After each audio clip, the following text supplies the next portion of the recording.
Welcome back, ladies and gentlemen. Time now for our second game of the best of three lower bracket finals. It's CDEC Youth taking on Ehome to see who's going to join IG in the grand finals. Look to gain that spot to represent China out of the qualifiers, joining the invited teams of CDEC, LGD, as well as Vici Gaming.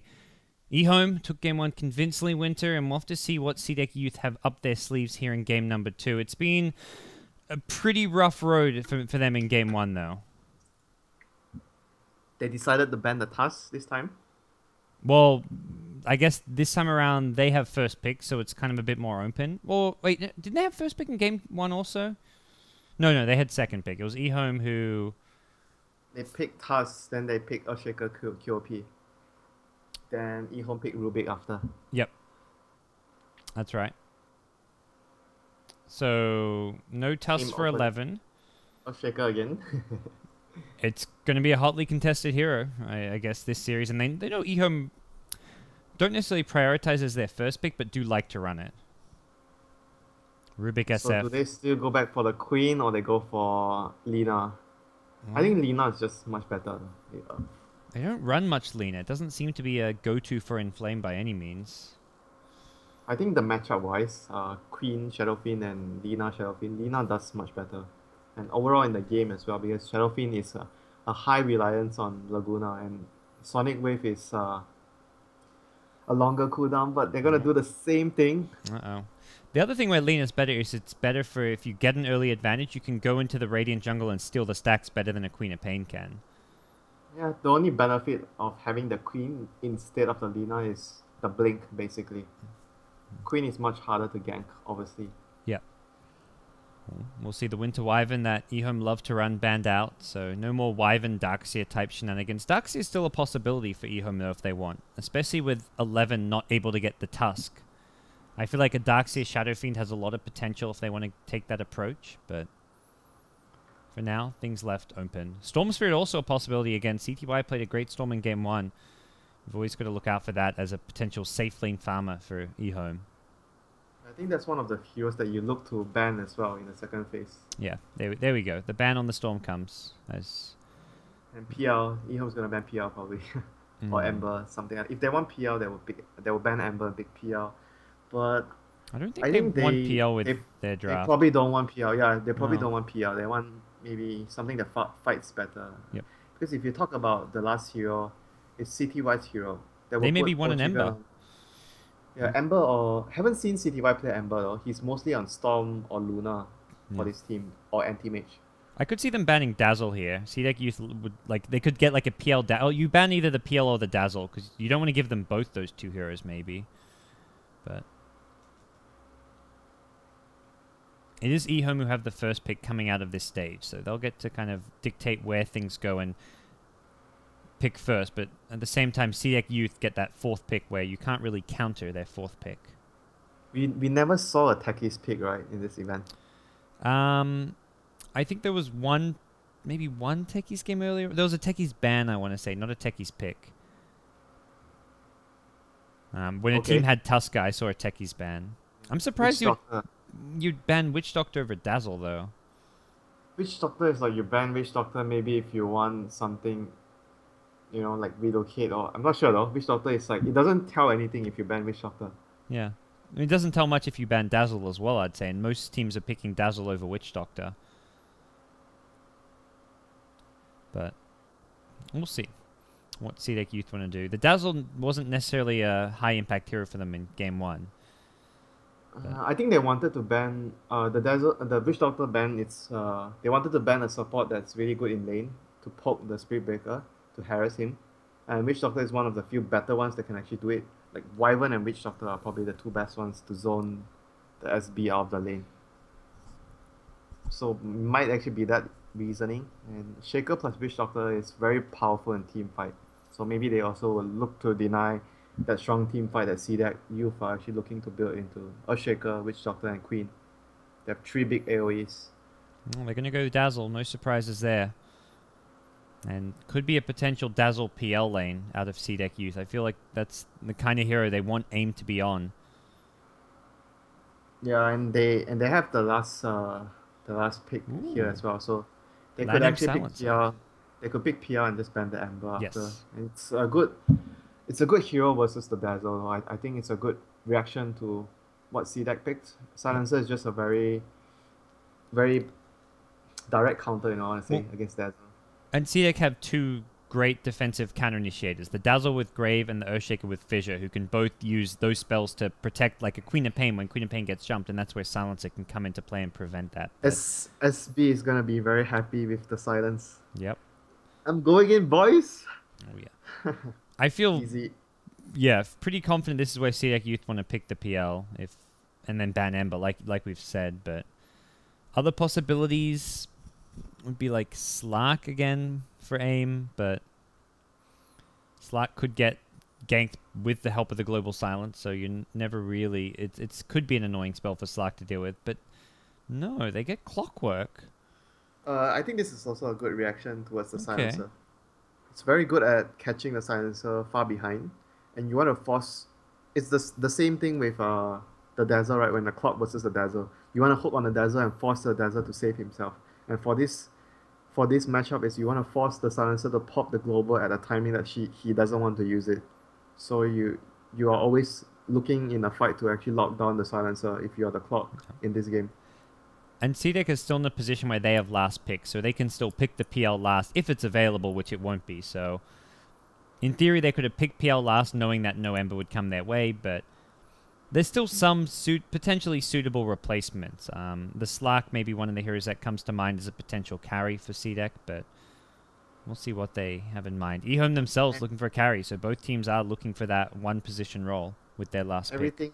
Everything we mentioned is banned already. So Slark is the main one. Both teams play Slark. Yeah, Slark is good. And that's going to be Ehome who get it first. So now, I mean, the Slark counter is often Bloodseeker, but we're not seeing that much Bloodseeker in the Chinese qualifier. Yeah, but if they pick Bloodseeker, it's like their draft is so lacking. They need a hero that can fight. Yeah. That can carry so hard. Bloodseeker is gonna fight. What are you talking about, Winter? Yeah, fight into the later. Like, I'm not sure though, because against Shadowfiend and Slark, you want to have someone that can carry the game harder.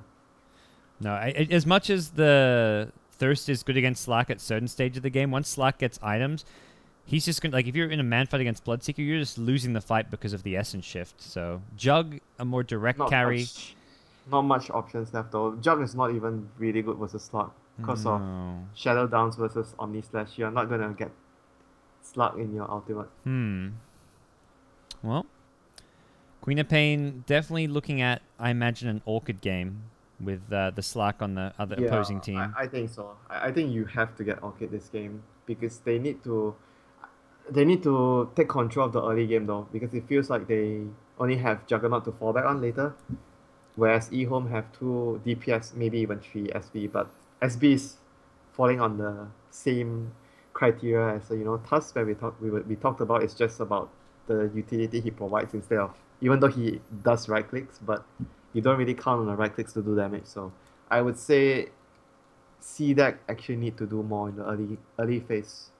Well, get A-Gaze early or win their lanes hard. Well, it's do or die for the CDEC team you're talking about. They're down 1-0 in this best of 3. Ehome snagging game 1, and we'll see how they look to lane things and set things up for success. AIM is going to be playing the safe lane Juggernaut. Icy on the Earthshaker. No surprises there. Demons playing Dazzle. Inflame going mid on Queen of Pain. He had a fantastic game 3 on Queen of Pain in the previous series against Tong Fu. And finally, June playing the Clockwork in the off lane for CDEC Youth. This time he has a sentry though. He's probably expecting the lane ward, or he just wants to use the sentry to block the pool camp. We'll see soon enough. He didn't TP down here, so it could take some time. He likely will get scouted out here trying to ward. As we'll quickly introduce Ehome during the pause. Lanem on Silencer, one of his signature heroes, I want to say, at this stage. Old Chicken going mid on Shadowfiend. CTY playing Slark. Kaka on Rubik, and that leaves finally 11 playing the offlane Spirit Breaker. So, yeah, you talked about the Sentry and the Observer Ward combo. I think without the TP, he just doesn't make it here in time to get the... Well, he at least get it down undetected. Yeah. Interesting items on the Shadowfiend, yeah. 4 branches. You don't see this too much, but Whoa. you use all the branches for the wand upgrade and the mech. Oh, I was about to say, because normally you just see the circlet and you get the wand, but yeah, you can still use them for the mech. That's right. It's not. So he's not It's not inefficient by wasting- any means. You're not he's losing not- branches. It's a slightly Yeah. faster bottle as well. Like if you go for the circlet with the circlet 2 branch build is quite common, but this is 65 gold fastest sheer bottle basically. And I think he's worried about pressure from the Queen of Pain and the roaming Earthshaker. So this just means he needs 1 less CS to get a bottle winter. That could help him out. Could Maybe be a little life bit. and dash, my friend. One Yeah. CS. It sounds like something small, but you know, you make these little fine-tuned moments again, depending on what hero you're against mid and what roamer you're against. Oh, early sentry will deward this medium camp. That's handy. Game is hard immediately. He needs to get the block. Well, we don't really see too many teams messing the Clockworks block on the Dire side. No. At TI, we saw so many teams, like especially VP, they just run the carrier over to tangle the tree. You just need to kill this tree here. Then Well, it especially wouldn't with the new pathway where you can like go through here, so it's become a lot easier to do it since that work. pathway And some was of the added. some of the Clockwork players would actually stand here at the start of the game. Yep. To make sure you don't pass by. To protect the tree. Just need like some ganker with a stun to like have a TP at level 1. If you, as soon as you see a hero doing it, just TP down and try and punish him. 11 is trying to pull the creep wave though. He might actually be successful. Oh, he's gonna take a lot of damage though. He's dead, probably. Not leveled up charge yet. Blade Fury. Oh my god. He didn't even try charge away. Could have leveled up charge and aimed at another lane, but I guess Yeah, by he the should actually be fine though. Guess he didn't expect to die. That's why he didn't level the charge. yeah, he thought it was fine, and then by the time he was getting body blocked, it was almost too late. But Poison touch, my friend, level 1. definitely a blunder. That gets a double question mark from me, Winter. I don't think that's a blunder is like something that loses your team the game. It's Okay. not that bad. It's a question mark, one question mark, Okay. a mistake. Mistake. Just a single question mark. I'll change the scribing on that. We'll bring out the whiteout. I see coming in near mid, but Lan-M's just here positioned, ready to... Basically, if Queen of Pain blinks in for a Blink Shadow Strike, Lan-M is going to start throwing dice at Queen of Pain to deter him from any aggression here. So it's a lot harder for Queen of Pain to deal with this matchup when there's a Silencer here as well. Also, just looking to maybe burn away at the Earthshaker's mana pool if you can hit him with that Curse of the Silence. Yeah, usually Shadow Fiend against Corp, right? I think you see a lot of the teams doing this nowadays. It's either with the Skyrath or with the Wyvern. These few supports, you just go to the middle lane, and in this case it's a Silencer because SF just needs the help for the first 2 waves. Yep. When you get your souls, you're Gucci. You can beat any hero. But it's always the risk, right? The first few waves you get harassed too much, then you lose your lane. That's always what might happen to SF. So And most of the teams that pick SF are doing this, they just want to make sure that SF has a good start. Yeah. And it's not like SF has like a huge level 6 ultimate the way you want to rush level 6. Well, they've gone in on you didn't get SF. the block. Not this time, I see. Meanwhile, bottom lane, June, 1 right click from dead. Slark doesn't get it though. The boots on June save his life. 7 HP against the Rubik Slark duo.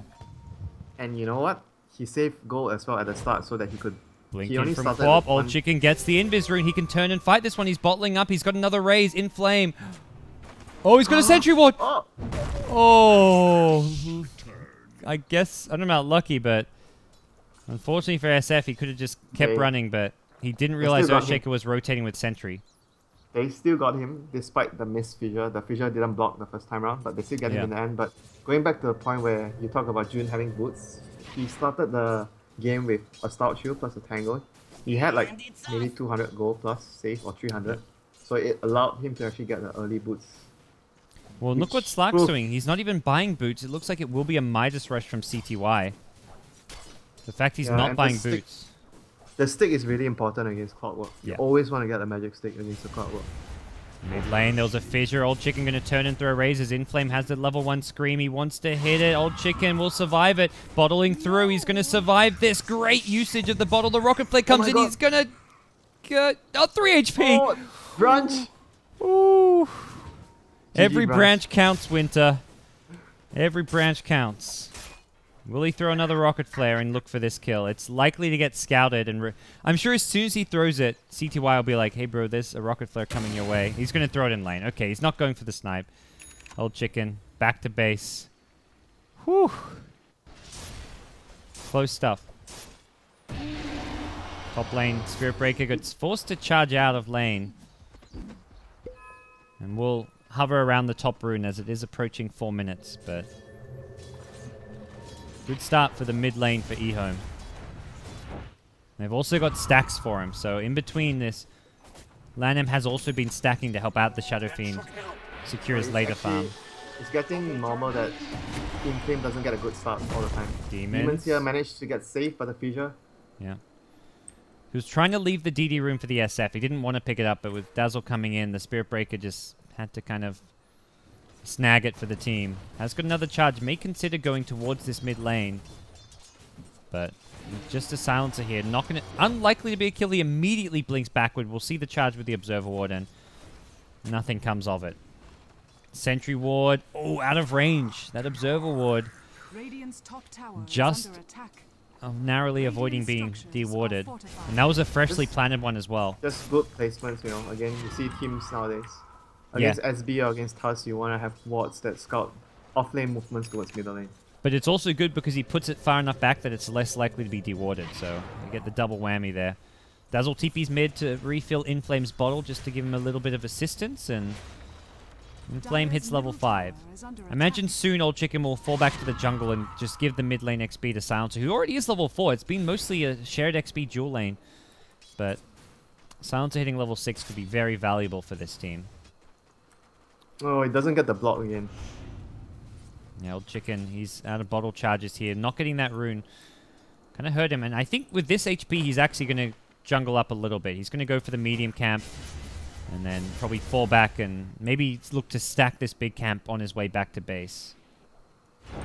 Right now, Lanham just taking over the lane completely. So probably looking for one last stack here before he heals up and then looks to farm the jungle. This is where Silencer gets that solo time in the mid lane. Oh my god, 11's gonna get... Oh, he didn't get the charge off. Oh my god. Alright. Oh wow, he came close to this skill, salving up. Another fissure in 8 seconds. He'll have the mana for it as well. Juggernaut's level 6, so 11's just going to look to charge to another lane, I imagine. The fissure, 3 seconds, 2, 1. He's got it. Will he go for it? You betcha. Queen of Pain here as well, and 11 is done for. Still a big commitment for that kill of 4 heroes. So... Yeah, it's not too bad of a death. It's the first death on the Ehome side, and it's a lot of space for the rest of the team. SF actually TP's back in mid, looking to just get a few more levels and also to bottle up Lan M on the Silencer. He's going to be able to scoot ahead of the Queen of Pain fairly soon in terms of CS once he clears all this stack here. Looks like he so started it. He's going to look to be very firm compared to the Queen. Bottom lane, they've gone in. June in trouble. That was a Spirit Breaker charge, and that's where the Spirit Breaker dying, it's one of those things where as soon as he dies, he can then look to TP and gank another lane. So in some ways, dying as a hero can often open up opportunities to find these kills, because he knows the clock works alone, because 4 heroes just committed to the top and mid lane enemy area around the jungle. So finds a kill as a result on the clockwork, and we'll see Ehome pick up their second kill of the game. Yeah, sometimes it's kind of hard to avoid those because you put your mind just turns off. Sometimes you forget. It's very hard to keep track when the SB is charging you, or he dies, he TPs to the lane and charges at you. That's why it's always better sometimes to gank when you're going for a gank. You TP to the lane instead of charging from the fountain. Yeah. Well, something we've been talking about a lot is the Sonic Wave cooldowns, and that spell now available. We'll see where CDEC.Y look to use it first. It most likely is going to be on the Shadow Fiend. That's the ideal target for them to kill with it. And Juggernaut gets scouted out with a charge. That is some value scouting information. That's likely to save Old Chicken. The Rocket Flare comes in. He's looking to outrun this Blink Scream. Sonic Wave is there. The Fissure's going to miss. He's going to turn around, look to juke this one. The Shadow Strike there. Can aim get close enough? Oh, you betcha. He's even got a clockwork here. He's got all 5 of the team committed to this one. Apart from the Dazzle, I guess. 4 heroes, all except for your hard support. They really wanted SF there. They could have maybe gone in to steal the stack as well. Although they wanted to place a ward, but they realized that it was like too dangerous as well. yeah, they just this used ward Omni. is actually- Oh, they didn't use Omni Slash actually. Just look at the ward. This is like a common dire ward, and it's now become a raid. I saw that ward and my first thought was like, oh, it's a good dire ward. Then I was like, wait a second, that's not a dire ward. What's going on here? Dire's bottom tower is under attack. They just want to scout out when they make a rotation. You know, the opponent comes into place a ward. Like, Well, they see that. Icy. This is working well. He's being Easy charged as kill. we speak. Good luck juking this one, my friend. He's got no TP. He is as good as dead. And we'll block himself in somewhat, although maybe we'll bring the Spirit Breaker with him. Gets double raise. Sonic Wave is there. It's not the SF, but it's at least a kill in Flame. Has Blink back available now. Ehome CDEC.Y will go charging in forward with a Shadow Dance, but has to back off, and we'll be wary of the fact that Omni Slash still has not been used for CDEC Youth, so pops his Midas and will return back to the bottom lane. Didn't talk too much about the Midas other than the fact he was going for it. Do you feel like this is a good Midas where he doesn't have to go for the fighting build, or are Ehome trying to farm too much with both SF and the Slark? I think because of the fact that he knows that they can get away with it though, because the other heroes will be able to make space like SB. They have SB, so SB can actually take less farm from the map, so your Slark can actually be much more greedier. I think it's mostly just he feels they can get away with it. If you can get away with it, obviously it's always better to have Midas though. Okay. Well, it's definitely getting away with it for now. It's not... if anything, I think Ehome are ahead. No, they're a little bit behind on gold. I knew they were behind on the kill tally, but... The tower, because of the tower. Yeah, the tower's difference there. Spirit Breaker gets caught out by the clockwork. Not going to go for a charge yet. The silence comes into play. He breaks the cogs open, then he charges the Queen of Pain. Actually cancels it. Queen of Pain could... Nope, no blink for 7 seconds. Just level 1 on the blink, despite being level 8. They get the first kill on the clockwork. One more raise could finish off the kill. He hits it just barely. 25 HP. Spirit Breaker comes back in. It's 3 kills going their way as Rubik gets the Earthshaker as well. Stolen Fissure from Rubik. That's the money maker right there. Aim has an Omni Slash. We'll go for the Blade Fury first. Nether Strike back. Not going to do any damage because of the Blade Fury in 11.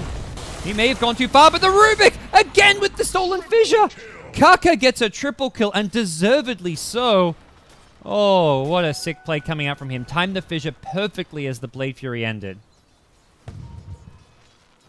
That would have probably saved the SB if he actually got this Omni Slash off. Well played. Yep. But regardless, the Jug was gonna die anyway. Most likely, but... SB was like ready to trade his life for that kill. Whatever yeah, happened. I don't think he knew a Rubik was coming with a Fissure. Maybe Rubik was yelling it, but I imagine... He was like, I'm charging in, I'm gonna... Yeah. I'll When he beat him first and you charged, guys he get had the- probably had no idea the Rubik was going to save his life. It was just a sheer chance. But, hey, it worked out. Like you said, he was going to get the kill, even if it came at the cost of his own life. Immediate smoke from CDEC. They're looking to get on the aggressive here, and it's going to be CDEC.Y who gets hooked. Didn't waste any time throwing that one, and Kaka could not get the counter initiation from the Fissure in time, as June is looking for a secondary kill, gets the telekinesis. And it looks like it'll be just the CDEC.Y Clockwork who goes down here. I say that now, they're hunting at mid. Chicken. His mech not complete just yet. But he's actually not that farm, yeah? I thought he was actually gonna have his mech. Radiant's middle He's- tower Maybe is under minute attack. 11, minute 12. Yeah, the stacks weren't really enough for him in the end. He's got 2 deaths and just not a huge amount of CS. Demons will get fissured, but CDEC have got 5 heroes at this mid lane. Looks like they want to fight around the Inflame Sonic Wave. He has to be very careful with this blink, though. Still being level 1. We've seen a few times where he blinks in aggressively, and then that long cooldown, 15 seconds, works against him. Fissure, Nether Strike, going to come out with a global silence. Inflame done for. Forget about level 1 blink. When you're positioned that aggressively, you're going down if they want to commit a global for it. The double Fissure coming out from both sides, and it's Kaka's that proves the stronger of the two. CDEC.Y knows there's a ward somewhere here. Pings it out as he loses his Shadow Dance, and that's what got him killed last time. The fact there was a ward there was what allowed the Clockwork to get that instant hook onto the high ground. No more. June is getting caught out here in the jungle. Dire's middle tower 11 this time around. Will pay for it with his life in the Fissure block. Old Chicken looking to chase this one down. Has another race soon, but he's not going to get close enough for it. Dire's middle tower So it won't be a kill. Bottom lane, CTY, Shadow Dance. Is he going to go for the TP? Going to pounce north, then look to TP, I imagine, and no blink available. Oh dear, did he miss the Sonic Wave or? He hit it, but he survived on about 50 HP. Dire's middle tower is under attack. Oh dear. It's gonna give them a free Dire's tower. structures are Yep. fortified. And that was a Use TP down as well, so Inflame doesn't have a TP available. Oh, Juggernaut's getting charged. SB is gonna have ulti in 10 seconds. Oh, and then, oh, there's an Omni Slash at least, but He's dead, I think. yeah. There's someone else as well. That's ambitious from CTY, but he knows the Spirit Breaker was nearby and went in willing to tank the Omni Slash, as it was a level 1 Omni Slash, and gets the kill for it. He hits level 11 now with the help of the Midas. He is a full level ahead of Juggernaut. And SF with a mech now. You talked about the free tower. It looks like mid lane may not be the end for Ehome. They've got a mech now on their side, the mech advantage, and Sonic Wave on cooldown. To me, this is a good time to go for that tier 1 mid, although they don't have Global Silence, which may be a slight deterrent. 20 seconds only. They can just go Shot right mid, now. that's ambitious. He's got mech. Old Chicken could look to turn and fight. The lift gets the Clockwork out of there. That'll save Old Chicken. They're going to look to regroup. Full bottle charges on Old Chicken, so I imagine he's just going to heal himself back up, and we kind of talked about them going for this tier 1 tower. I feel like now is still the time to go for this. There's now no hook shot or Sonic Wave for 50 seconds, and no Omni Slash. All the big ultimates on the dire side are on cooldown. Free tier 1, if I've ever seen one. Old Chicken will lead the charge on this, and yeah, there's no way to prevent this going down. Dire's middle tower has fallen. Damn, I just realized the Rubik is so farmed. He got a triple kill during that one fight, so not entirely surprised. AIM just walks into the SF here. It could be SF in trouble. The Global Silence. He can't get off the Requiem, though, because of that battery assault. Old Chicken needs to get away. The Cogs push will help him out in the end. If that was a trap, it would have been a different story. 11 will be the sacrificial lamb, unless he can get a charge out, which he actually may do so. Fissure finishes him off just barely. CTY now goes in, has a Shadow Dance available, pops it nice and early. This could be a problem for him, but the stolen Fissure again, the Rubik doing wonders here. The Pounce will finish off the Earthshaker. June's got another battery assault going on the backline to see SF Requiem. Here comes Inflame looking for a Sonic Wave. He's just short the mana. It reaches the SF. Brings him down. Kaka, no steal available for another second. He's got a Fissure. Will he look to use it? Lamb's begging for help. He gets it in the end, but it's not going to be enough. The slant comes in. That will not be enough as well. The blink out just in time. Inflame escapes narrowly on 50 HP. CTY is still chasing. Whoa, that was close. So close. I can't believe he almost got that. I'm watching CTY. I'm like, nah, this isn't going to work. You know, they've got a Fissure. If Inflame doesn't go back to running, it could be bad. Oh my god. He's running back the other way. Nah, he sees Rubik. He sees Rubik. He won't chase into the Fissure. They've got vision of the Rubik. I imagine Inflame has probably got his team yelling at him like, dude, don't get fissured here. Whew. If CDEC had not gotten off that battery assault, that was going to be an ugly fight for them. That battery assault preventing the SF Requiem was very important for them. He reacted so quickly, you know. He got the battery assault before the global was casted. Yeah. So that was a really good Saving play lives. from- Looks like the call is to go, and Inflame... Saving lives is save them the fight. Yeah. He'll back off. Save No them from Fissure. one life. CTY, very farmed, has the Shadowblade money and 50 gold. And we'll see if that's going to be the avenue he goes for. I imagine it will be, based on the fact he's saving up money and doing as well as he is. Good initiation item. Then he can go back for that stats item, something like an SMY if he wants to. Should be a Shadow Bait. Yeah, Shadow Bait into Scully or Shadow Bait into FMY. Well, he's just chewing through his HP and mana now to clear out some creep waves, and then we'll probably see him head back to base. So for now, Rubik will finish off a Blink Dagger at bottom lane. Or, yep, just needs 15 gold. He'll wait at the side shop and probably be on his merry way. Man, he's been doing more work than a Shaker. Yeah, that's not what you expect when you pick up the Shaker. And that's partly why, I mean, Ehome first picked the Rubik even when there's... Well, I guess it was Shaker on the other team both games in a row, so... Partly why they love to first two pick it for Kaka. June in trouble now. Bottom, there's going to be a Blink lift, a Fissure to follow if they want to use it. They will do so. Nice little gank there coming out as CTY reveals his Shadowblade. Although I'm sure CDEC were probably kind of expecting it to be coming up soon anyways. They should be able to take this tower though, with one man down. So it should be a free tier 1 for them. And that's Don't really that's the need to commit initiation anything. as well. I guess they could leave like a fissure into a sonic wave, Dire's but structures are Glyph will be fortified. used and just to delay things a bit. But yeah, like you say, a free tier 1 tower. Already a 1-0 lead for Ehome, and they're looking good here in game number 2. Slark, well ahead of anyone else. The only, I feel, slight good news is SF is actually not that farm. Normally you don't see Shadow Fiends this under farm, considering they have the jungle access, but that's been where CDEC have put most of their attention and their pressure. And he's been the receiving end of all the team fights as well. Yeah. He's been dying a lot. Radiant's middle tower is under attack. He's catching up now. He's taking a bit more jungle farm, and he knows he's got Slark just filthy rich, so it's Slark who's been finding the kills in these fights. Radiant's top tower is under attack. And invis room for Queen of Pain. We talked about the Orchid being a must-purchase item this game, but it's not going to be the... Similar to the SF, Queen of Pain has also suffered, so that's been like the trade-off. Yeah, you slow down the SF farm, but it's come at the cost of Inflame getting farm himself, so we're not looking... We're looking at around a 20-minute Orchid, which is not your free farm or your Snowball and Queen of Pain timing that you normally see.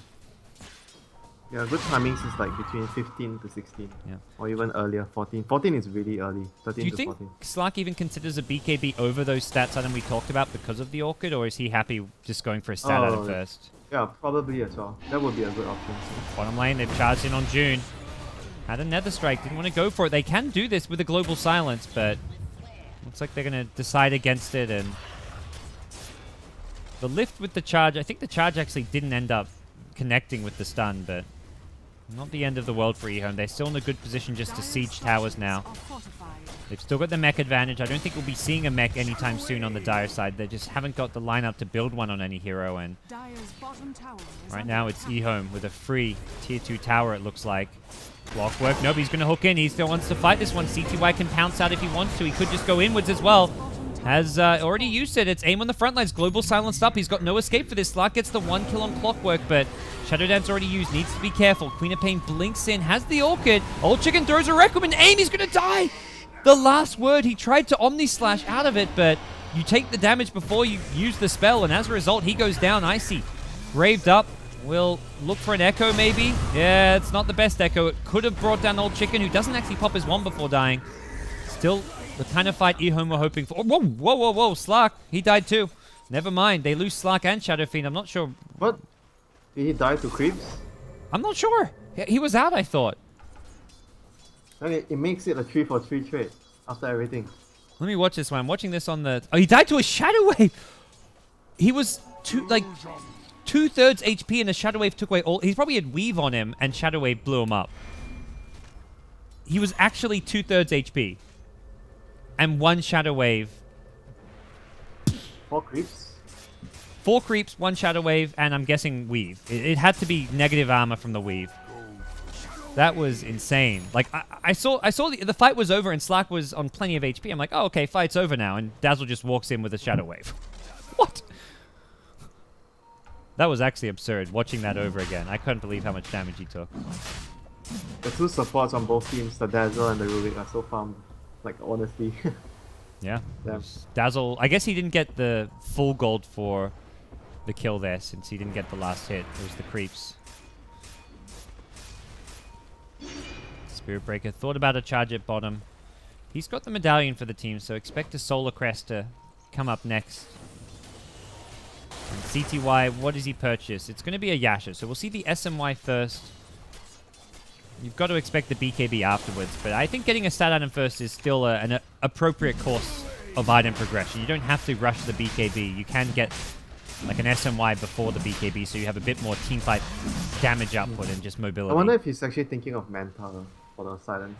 Ooh, and the Yash is so good because he's always like, I think it was you talking about this, when you're walking around in Shadow Dance, you have max movement speed. You maneuver so fast around the map because of this. This ridiculous movement speed. Yeah, I'm not sure if he's thinking about Manta though. Against Omni Slash and Silence, the Manta could be useful. It's very useful against those 2. And we'll find out soon enough. Aim on the Jug. He's actually quite poor as well. That's really the scariest thing for CDEC Youth right now, is they look at their Jug and think, oh, he actually hasn't got items. He's been dying at every team fight. This is not the result we were hoping for Juggernaut. Radiant's And SF middle will tower have a is under BKB attack. soon. So SF is much more the front liner than the Slack. Bottom lane, they've gone in looking for a kill. Global Silence is there, but he already got the Blade Fury. Not going to matter, though, because Nether Strike will go through the Blade Fury. They lose the Silence in the jungle. That was a hook shot from June. Dire's top tower has But fallen. overall, huge win for Ehome. They get the carry. They get the tier 1 tower up top. Although, as I say that, CDEC.Y gets sniped. He got They get way the too carry too, greedy. my friend. That wasn't They meant get to the carry. happen, though, Winter. You know, that was a question mark Dire's play. top tower is under attack. We're going to be jotting one Dire's down there. That was a structures are mistake. fortified. He didn't. I guess he didn't back off after they killed the Jug. Yeah, I think he wanted one more creep wave and just got greedy. And Queen of Pain comes in with the Orchid. Well, SMY it is, my friend. oh, he's bought the pieces. Okay. It seems he's very committed to this build. This is the exact same build we saw him do last time, where he goes for the Midas, Shadowblade, SMY. I think he got a Skadi that game, but probably see the BKB as the main difference this time around.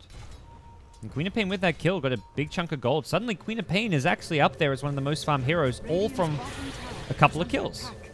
Most importantly, the Slack one, although it did get credited to the Clockwork Rocket Flare. They're going to charge on after Inflame. The Nether Strike's there, but Inflame will not be stun locked, it looks like. He'll get the blink out. He was far enough away, and he had an Aegis as well, so they could kill him twice. That's where the Requiem on Aegis respawn is a powerful thing to have. That's where Aegis does not equal 2 lives necessarily if that second life is only going to last you a fraction of a second.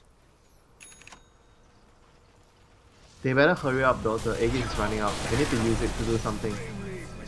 CDEC.Y forces a Grave TP on Demons. Gets Orchided now, but not even in range for a Shadow Strike, so CDEC.Y gonna happily get out of there. I mean, more importantly, he stole Essence Shift stacks, you know. That's important for Slug. Yeah. You should always, even though if you can't get the kill, you should always be trying to get the stacks on you, so you're strong for the next fight. It's a 2-minute duration, so it's well worth it. And you look at Dazzle, -5 to all stats. That hits him reasonably hard. Or 6, sorry. He has a branch. Inflame. In the front lines, like you say, he just wants to use this Aegis, knowing it's about to expire, but you've got to be worried about that BKB Requiem on the Aegis respawn. He now goes in, and Old Chicken BKBs. The Sonic Wave is there. 1 or 2 more right clicks. Oh, he got Can Sonic Inflame Wave. get it? Oh, stolen Sonic Wave. He's going to get the SF kill. CDEC.Y in the fright gets pushed back by the cogs. That's a problem for him because there is an Omni Slash. He now gets fissured. CDEC.Y pounces away the Omni Slash. Not enough damage as he Shadow Blades on out.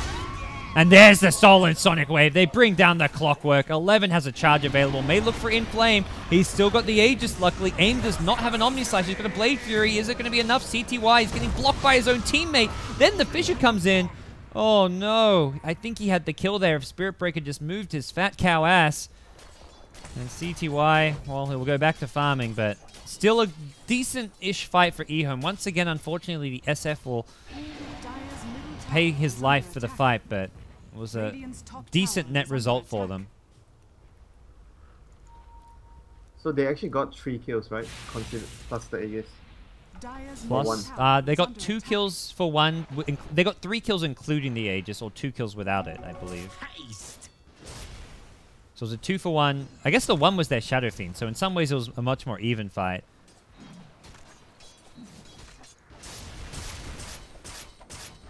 But they didn't lose the start though. And actually both sides didn't lose their carry, so it doesn't really swing too much on both ends.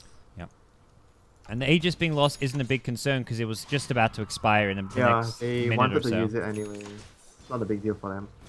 And So well, it's just going to go Radiant's into bottom the later tower is part of under the portion attack. of the game now. I think Radiant structures when are everyone gets fortified. more items and more levels, the Slug and Shadow Flame will become much more stronger than the Queen and the Jug. who do you think this game favors late game?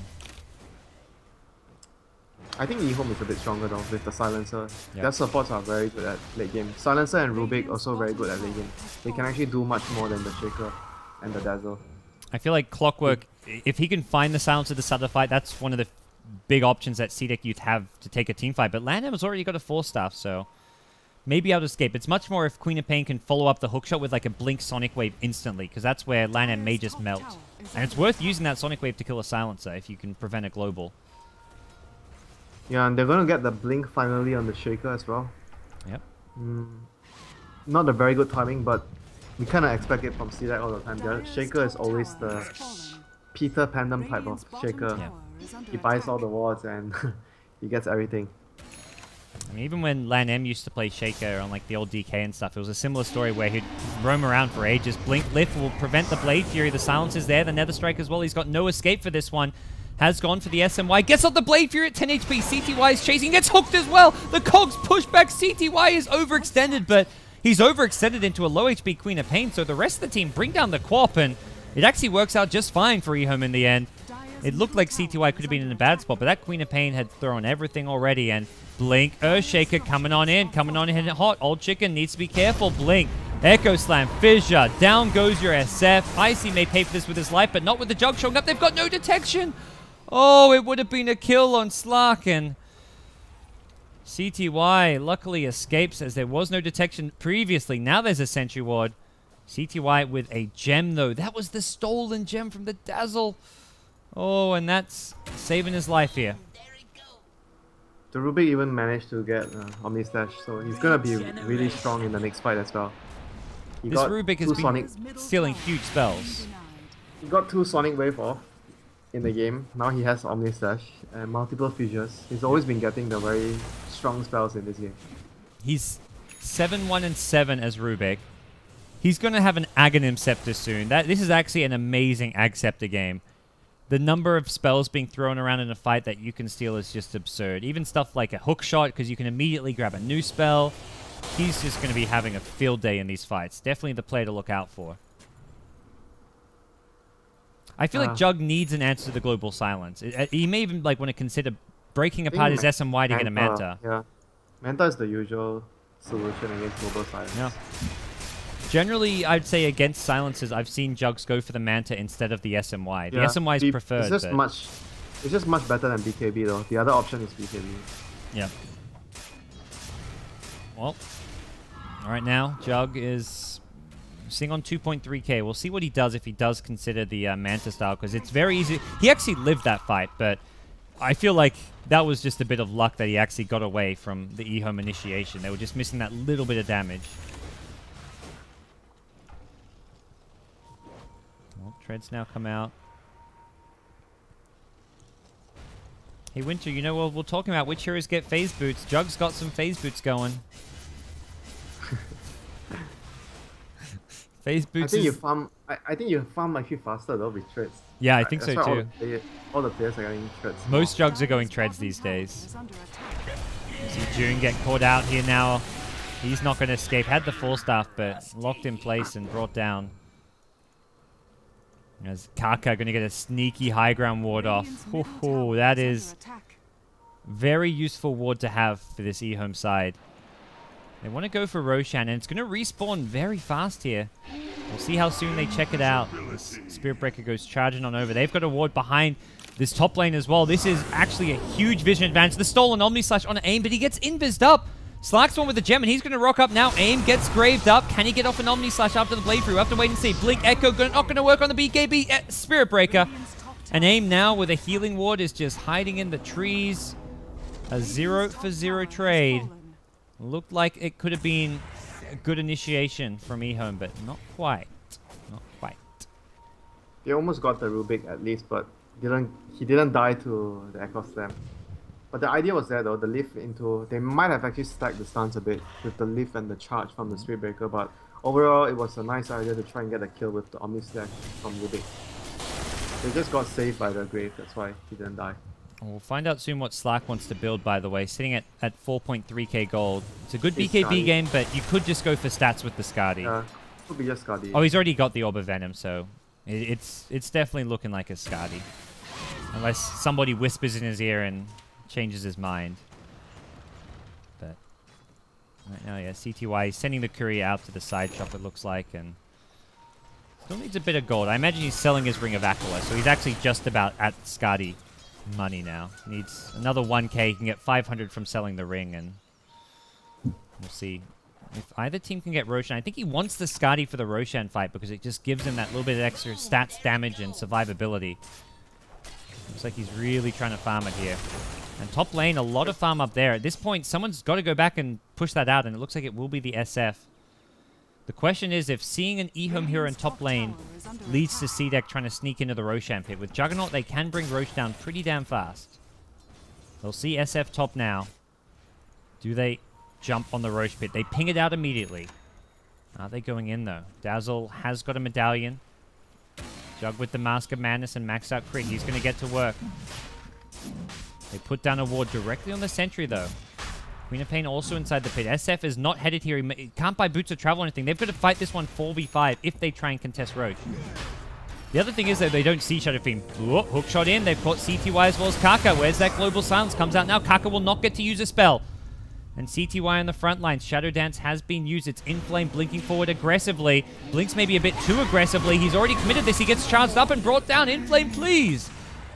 They had the good start to the fight, but then Inflame throws it away with that aggressive blink. And we see SF charging forward. He's got a BKB Requiem, but he might not get to use it. The Cogs push back forward up by the E, well, sided by the ear stun. And Old Chicken is on the run. Juggernaut gets him with the last slash. One overextension to the other. First the Queen of Pain, then the Shadow Fiend. Misplays from both mid players, it feels like. He just wanted to go up the high ground to pop his BKB though. Just waited too long. Got caught by the Earthshaker, but probably shouldn't have run. He probably shouldn't have done that, running up the high ground there. Never a good idea to run up a high ground without vision.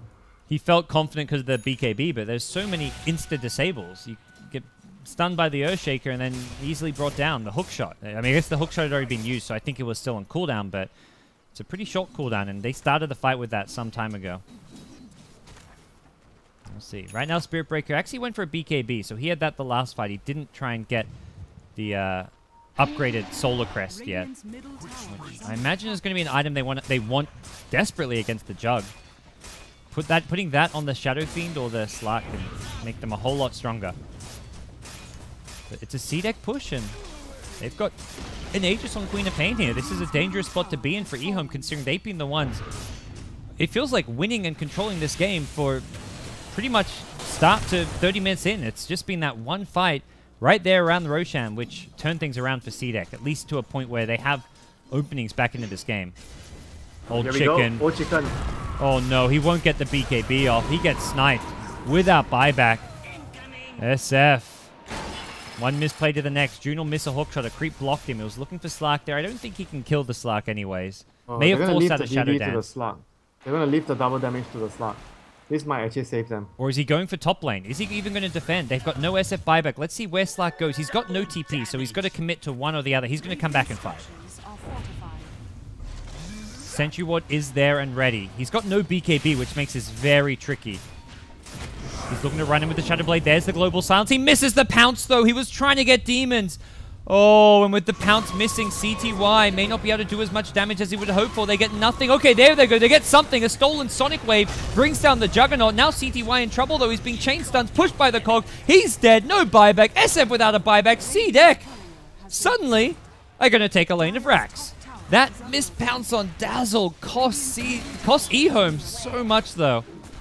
They really want to kill Dazzle during the Global Silence. Yeah, but it all started with the SF getting picked off, though. It's not necessarily their fault entirely. I think the SF pick-off was the bigger one. No, I fully agree. He just got caught. Didn't expect them to be there, though. He just respawn, tries to go, like normal SF things, you die, you respawn, you try to get your souls back again, and you die. Well, Raging Side also lost their Curry in the bloody mess. That was just a tier 3 tower going down, so not losing their racks. I imagine Ehome will be somewhat surprised and also happy about the fact that they've still got a rack standing here at mid. They've got a fairly underfarmed Shadow Fiend, but right now they want to buy time for this Aegis to expire, and just it feels like Slark needs a BKB as well. He's struggling to fight. Yeah, maybe next item BKB. He got controlled so much by the Cloud and the Earthshake fight. Yeah, it's the hook shot into a Cogs push, into an Earthshaker stun. It's brutal for him to deal with. And you're looking at spells with very short cooldowns. 15 seconds on the Cogs, Totem with a 5-second cooldown, Fissure with a 15-second cooldown. They're they've got enough control that they can just constantly zone him out of these fights and deal with him. They just got saved by Rubik stealing the Sonic Wave. I think if they didn't steal Sonic Wave, They lose Juggernaut Rex. lives, Yeah. they lose Rex, yeah.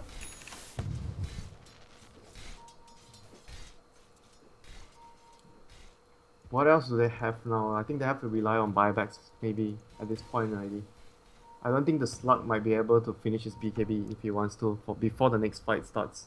Well, for the high ground defense, while there's Aegis up, I feel like they definitely want buybacks. They're smoked up for now, but CDEC are also smoked up over in the Radiant jungle. Both teams going to take over their opposing team's jungle, and I mean, for Ehome, this is still at least time where they can ward, I imagine. Have they got any wards? It looks like, yeah, Lanham has the single one. He's going to put... Where is he looking to put it? He's going to put it in a less likely to be dewarded place. Giving some vision. Spotting the exit of both the mid and the top lane. So he can see heroes leaving the base at either top or mid. Well, maybe not that much of top lane, but part of it. So entrance to the Dire jungle as well for the CDEC team. Being pick-outed out. And CDEC will get the tier 2 tower. Is there a glyph available for the Radiant team? Not at the moment. And I'm sure Ehome know this Aegis is close to expiring, and they may look to make this high ground defense should CDEC go for a push, although it looks like CDEC are not having it. Are they waiting for any big items though? I don't think so, right? I feel like it. They've had the AC, they've had the Basher and Jug. They are just not confident. They just lost the Aegis and they just want to go back and take care of their lanes, regain map control, and probably wait for the next Roshan since they're on the Dire side. You know, when you're in the Dire side, you're always much more comfortable with making this decision because you have the advantage when it comes to the Rosh area. You're closer there, you can have better vision with wards, and it's nearer to your base as well. Alright, well, we'll see how Ehome play things now. It does still feel like Ehome can make it doesn't, despite the last few 5 minutes going horrendously for them, it doesn't feel like they're going to necessarily lose. They've still got the team fight. They've got the global silence. They now have an Aghanim Scepter on Rubik as well. And if SF can just time the BKB usage a little bit better and get a bit and stay alive for a bit longer in these fights, by no means are Ehome at a disadvantage right now. The gold advantage very close to 0 right now. The experience also close to 0.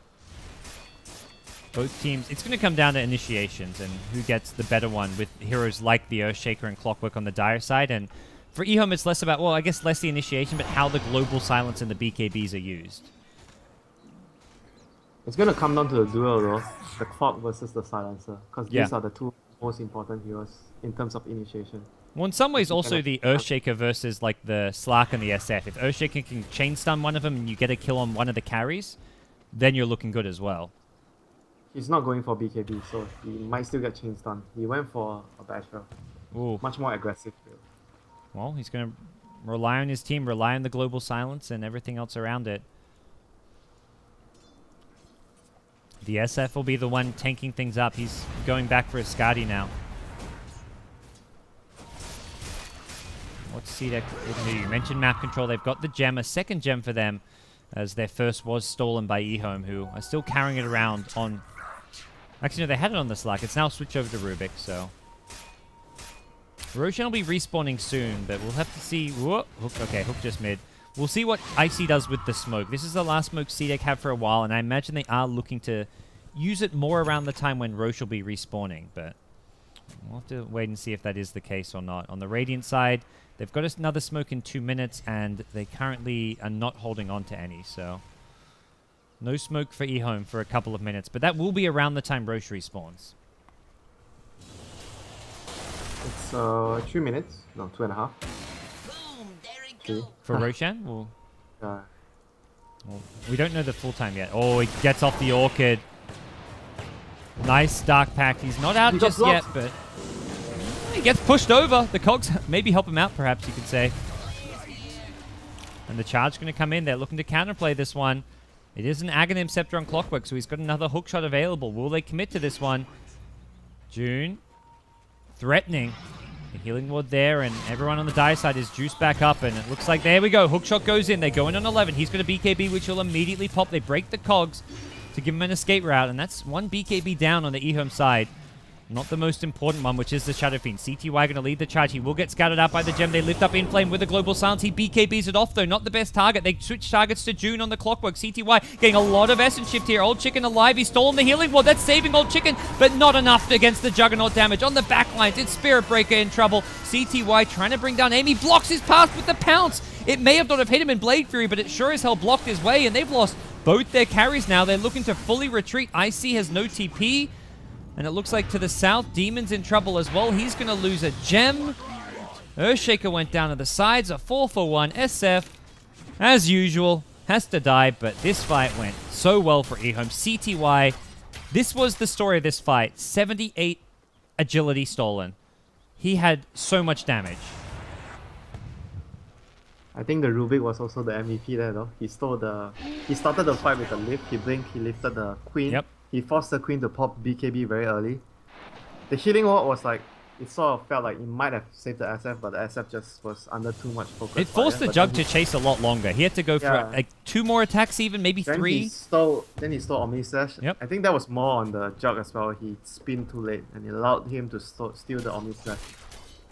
Well, it was a nice turnaround play. Kaka's helping keep his team in this game by some great individual play. And CTY with another great thing about Essence Shift, it makes pushing a whole lot easier.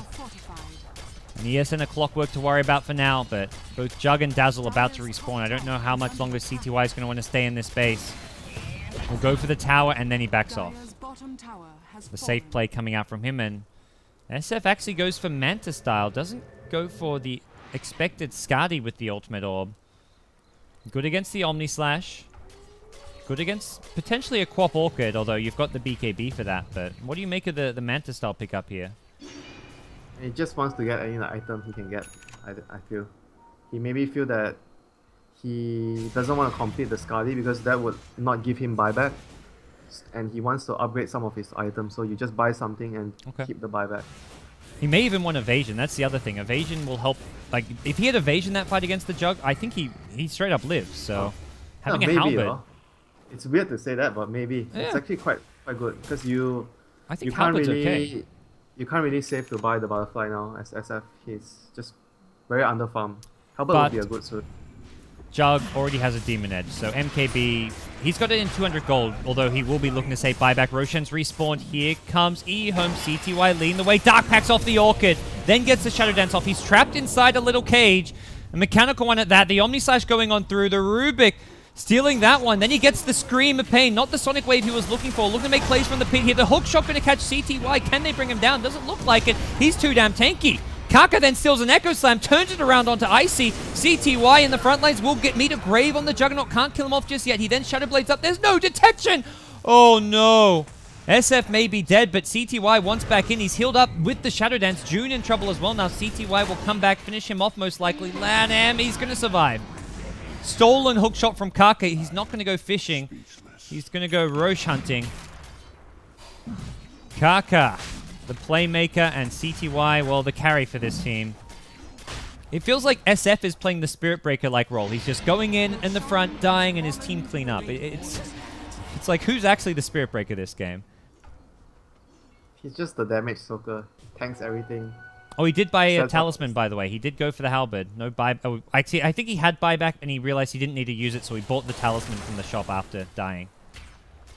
It's a good item for the situation he's put in. Like, he's just there to soak up damage, and it gives him. Even if the Jug has MKB later on, it could still make a difference where you disarm him after his spin or his blade, BKB. It could be useful. Looks like CTY about to upgrade to Boots of Travel now as he picks up the Shadow Blade once more.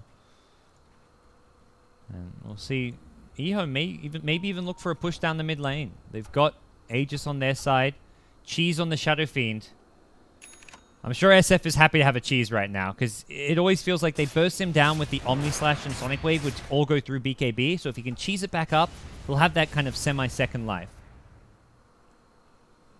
If he doesn't die to that combo, they win the fight easily. Yeah. One of the nice things about SF dying is you do apply that Requiem minus damage reduction, so having that on the Jug every fight definitely can be handy. Even the Queen of Pain with an AC does decent physical damage. He's the best candidate to die first like a bench. That's what Yep. you're saying. Oh yeah, maybe not to die first, but you know, if he's gonna die, it may as well happen early on. I think the best candidate to die might be the Silencer after he's used Global Silence, but Or the Spirit Breaker. yeah. after he Oh, charges Spirit into Breaker the- too. You want Spirit Breaker's bringing the auras. He's got Vlad's and Solar Crest. Like, I guess Solar Crest not an aura, but you want the Solar Crest on your team. And MKB has do been they have purchased, by the MKB? way. Okay, they have MKB. At No least. Otherwise, buyback. the Solar Crest plus Heaven Halberd could be a big problem. Yeah. He gives up having buyback, but I feel like this was essential for him to be able to kill these two heroes, so... He's got a small little window where he's going to be having to play very cautiously. This is where if I'm Jug, I'd like almost consider selling my phase boots and buying like brown boots for that little bit of extra gold, you know? Anything you can. Although you don't really get much extra gold from that. You gain like 150 or something. You can sell it for what, 700? You know, I just realized something. They didn't have a... They built a use on the Dazzle to dispel the silence when he can actually go for the Greaves though. I think Greaves would have been better for the team. They Oh, don't have yeah. a mech. And then it's instant. With Yules, you have to wait for the Cyclone to end before you can grave your teammate. Hookshot goes in. They go in an old chicken. Juggernaut from the high ground. Is he going to look to go in for this one? They've done a lot of damage here. He needs to pop the cheese soon if he wants to get it off. Jug goes in, gets Nether Strike. Does not have buyback, remember. Needs to use the Omni-Slash Shoes. Goes for the Blade Fury to escape. CTY in the front lines has the Aegis trying to bring down Inflame. Inflame gets charged through and he won't gets the blink off, just barely survive. Here comes the Echo Slam. Rubik's stolen healing ward. He can heal everybody back up with this one if he wants to. Kaka. Omni-Slash! Whoa. What's he got now? He's got Hookshot. He's continuing to steal big impact spells. 11 goes in from the side. They've killed off the Jug. Without the Jug, the hope to defend is lost and CDEC.Y may be done for. Kaka. What a play. The Blade Fury was not the spell he wanted, but the Healing Ward sure as hell was. And the Hookshot afterwards was some impressive stuff. Old Chicken drops the cheese on the ground, maybe looking to pass it to a teammate. As it looks like CTY. No, he's not going to get. GG's called. Ehome through to the grand finals where they will meet IG. A rematch of the winner bracket final Winter. We saw that series go all 3 games. And I'm looking forward to that best of 5 tomorrow. Ehome definitely looking strong. Some minor hiccups here and there, but overall they are a team with... I think overall their drafts have been really solid. Their Yeah. playstyle as well. Just mistakes here and there, small stuff. But overall they have a very solid strategy every time I see them play. It feels like a best of 5, which could go either way. It's no one-game advantage, just a straight best of 5. And do you feel either team has an advantage, though? Probably even though. I don't think anyone has an advantage. There's a bit more footage of Ehome, so IG can look at like the drafts from today, but more important is the draft from their series yesterday. So I feel like both teams will be looking much more at their drafts yesterday, which is something both teams can look at. So be interesting to see. But guys, that does it. We're done for our broadcast today of the Nanyang Championships China qualifier. It ends tomorrow, 1 best of 5, Ehome versus IG. Be sure to tune in then. I think we have a 1 hour later start time. I believe it's at 2 a.m. Pacific time, which is maybe 5 p.m. Singapore/China time. For you Europeans, pull out a clock and figure it out because I don't know what time that is in Europe. I apologize. But Winter, thanks as always for casting with me. I hope you can hopefully get some good food for you. You've earned it. I hope you can send me the food. Send you the food. Oh, well, we'll treat you to some of our finest American food when you next come over here. So No American food, please. when I say our Korean finest barbecue. American food, I mean we'll go to like Korean barbecue because that's the kind of food I like to eat here, not the American food. We don't want to get you too fat, Winter. You got to look good on camera. I appreciate that. Thank you. Okay. Well, guys, be sure to follow Winter on social media. He's at WinterDota on Twitter. You can follow myself, Gods, at BTS Gods on Twitter. But we're done. Check out some of the other streams going on. I think there's some more Chinese Dota over on the ESL Join Dota stream, IG versus LGD. But we're done here on BTS. We'll see you guys tomorrow. We'll have a rebroadcast for those of you who missed the games and may want to check them out. But sayonara.